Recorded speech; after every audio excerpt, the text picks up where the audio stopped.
Bonjour à tous, bienvenue dans cette nouvelle série dédiée aux débutants qui sera consacrée aux maths en un coup. Elle prolonge une playlist d'exercices à laquelle vous pouvez accéder en cliquant sur le lien en haut à droite. Après avoir commencé à explorer deux types de maths élémentaires, le maths du couloir et le baiser de la mort, voici une série où il vous faudra trouver à chaque fois un échec et maths moins évident. Si vous ne savez pas en quoi consiste l'échec et maths, qui est le but du jeu aux échecs, vous pouvez aller voir la vidéo de cours correspondante via le lien en haut à droite. Commençons sans plus tarder. Dans cette position, c'est aux blancs de jouer. Ils ont sacrifié la dame pour pouvoir délivrer le coup de grâce. Je vous laisse chercher comment conclure, et comme d'habitude, n'hésitez pas à mettre la vidéo sur pause si le décompte est trop court pour vous. Le premier critère à examiner quand on cherche quel coup jouer, c'est la sécurité du roi adverse. Et dans la foulée, on doit commencer à chercher les échecs que nous avons à notre disposition. Si au lieu de ça, on a pris l'habitude de regarder en premier les pièces qu'on pourrait prendre, on va jouer des coups automatiques comme ici, récupérer le fou en F3 ou jouer cavalier C7 pour créer une fourchette entre la tour et la dame. Si on fait ça, c'est qu'on a brûlé des étapes et qu'on n'a pas appris à respecter l'ordre dans lequel il faut réfléchir aux échecs. On doit toujours commencer par regarder quels échecs on peut donner. Et si on fait ça, eh bien, on ne passe plus à côté d'occasions comme celle-là. Si on pense aux échecs disponibles dans cette position, on n'en voit qu'un seul, et si on l'examine de plus près, on se rend compte qu'il aboutit à l'échec et mat. Ce coup, c'est cavalier E7. Le cavalier donne échec au roi, mais celui-ci n'a aucune case de fuite parce que le fou contrôle les cases G7 et H8. Le roi noir est enfermé. Cela fonctionne parce que le cavalier ne peut être capturé par aucune pièce noire. C'est très important de le vérifier avant de donner l'échec, évidemment. Donc avant de prendre des pièces de manière automatique, regardez d'abord quels échecs vous pourriez donner. Ce deuxième exercice pourrait s'intituler « Catastrophe dans l'ouverture ». Les noirs ont un énorme retard de développement et les blancs sont en mesure de les punir immédiatement. À vous de jouer.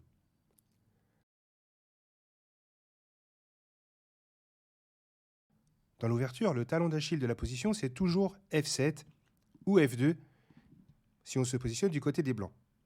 Parmi les points qui sont autour du roi au tout début de la partie, c'est le seul qui n'est défendu qu'une seule fois par le roi. Dans cette position, les noirs viennent de jouer F6 pour éviter de perdre le pion F7, mais ils ont oublié que c'est la case F7 qui est la cible, et pas seulement le pion qui était là.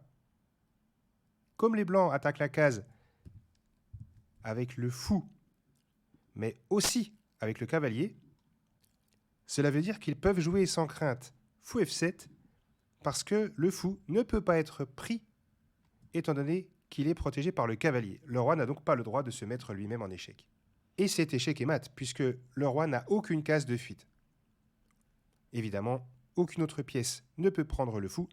Par conséquent, la partie est déjà terminée, alors qu'elle venait à peine de commencer. Moralité, dépêchez-vous de roquer pour éviter ce genre de déconvenu. Et pour cela, il faut sortir ses pièces. Je parlerai du rock dans d'autres vidéos. Pour ce troisième exercice, j'ai choisi la fin d'une partie que j'ai jouée en compétition officielle en cadence lente.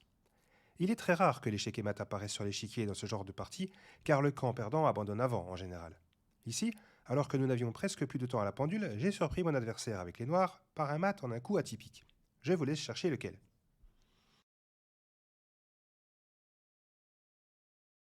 On peut délivrer plusieurs échecs ici avec les noirs, mais un seul mène au mat. Le cavalier ne peut pas prendre le pion F2 sans se faire capturer par le fou, et il ne peut pas non plus venir en G5, car il serait pris par le pion ou par le fou. Par contre, ce cavalier a un rôle essentiel, car il surveille la case G3. Si on combine ce facteur au fait que le pion G2 et le fou privent le roi de case de fuite, on se rend compte que le roi est enfermé dans une sorte de couloir. Et on peut en profiter tout de suite par tour H1, échec et mat.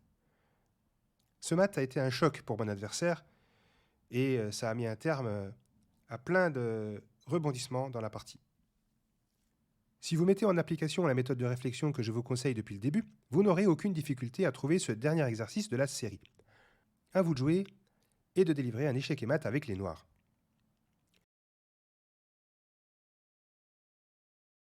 Commençons par analyser la sécurité du roi blanc. Avec les noirs, on a quand même amassé beaucoup de pièces sur son roc, donc il doit bien y avoir une manière de conclure. En plus, le roi blanc manque singulièrement de défenseurs. On peut dire qu'il n'a que la tour, finalement, pour l'aider.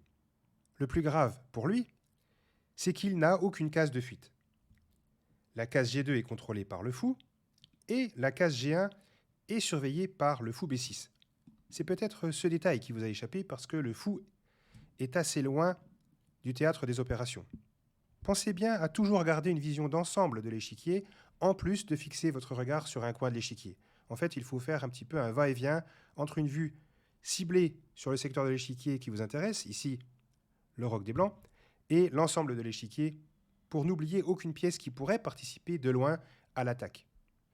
Dans cette position, donner échec avec le fou ne servirait à rien parce que les Blancs pourraient tout simplement reprendre avec le roi. Bien sûr, un deuxième échec peut être envisagé, c'est avec la dame, mais cette case-là est surveillée 2 fois, donc c'est un échec absurde. Il faut donc faire collaborer une autre pièce à la fête. Et ça tombe bien, il y a le cavalier qui peut bondir en G3.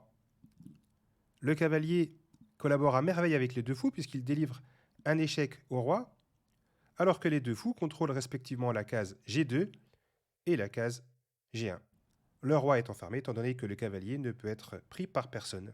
Il y a bien échec et mat. Donc voilà, ça sera tout pour cette série. La suite apparaîtra via le lien en haut à droite. Et je vous encourage vraiment à multiplier les exercices pour automatiser les méthodes de réflexion, ce qui vous permettra de trouver très rapidement les maths en un coup au bout d'un certain temps.